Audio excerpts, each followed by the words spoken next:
Hi there! Schedule nga pala ng pagdalaw namin ngayon sa aming anak.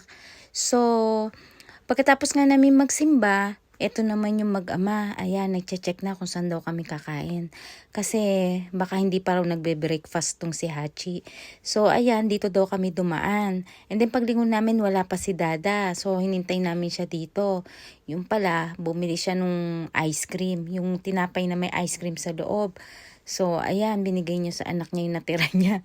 Tapos, ayan na, nagsimula na uli kaming maglakad. So, dito kami pala sa building na to tinuro. So, ayan, nauna na si Dada para ma-check kung tama ba yung aming pinapasok. So, dito pala kami kakain sa Cafe Lounge. So, ayan, papasok na kami and then, nagsimula na kaming umorder. So, ito pala yung mga pwede mong pagpilian sa kanila. Ayan. And then, ayan, umakit na yung anak namin kasi nga daw hanap na daw siya ng aming mauupuan. So, habang umu-order kami. And then, sabi ko kay Dada, since naka-order na ako, akit na ako, sasamahan ko na yung anak namin kasi mag-isa lang siya doon. Baka malungkot.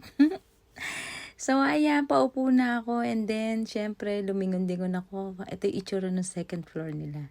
Ayan, kaming kauna-unahang customer nung araw na to. Kaya wala pang tao. And then, maya-maya nga, ayan, dumating na yung order ko. Ayan yung Java chips. And then, ito yung smoked bacon, egg and cheese. Tapos, ito naman yung Hungarian sausage rice meal. May egg din siya. And yung isa ay bangus dagupan. So, may kasama din siyang egg. So, ayan, kumpleto na yung order namin. Nag-family picture muna kami bago kumain. And then, gusto ko nang kumain. Pero tong dalawang to, nag-heart to heart talk pa. So, hindi pa ako makapagsimula. So, ayan, dahil na out of place na ako sa dalawang to, gusto ko na talagang kumain. So, kumurot na ako dito. Ayan, may ham pala siya sa loob. And then, ayan, so talaga nagugutom na ako. So nilakayan ko na yung kuha ko sa egg. Hindi pa kasi kami nagbe-breakfast. Maaga kasi kaming umalis para nga makahabol doon sa mask ko. Ayan, talaga nagugutom na ako. And then ito, inumin ko na tong Java chips ko. And then, mukhang nakaramdam na rin sila ng gutom. Kaya ayan, nagsimula na rin silang kumain.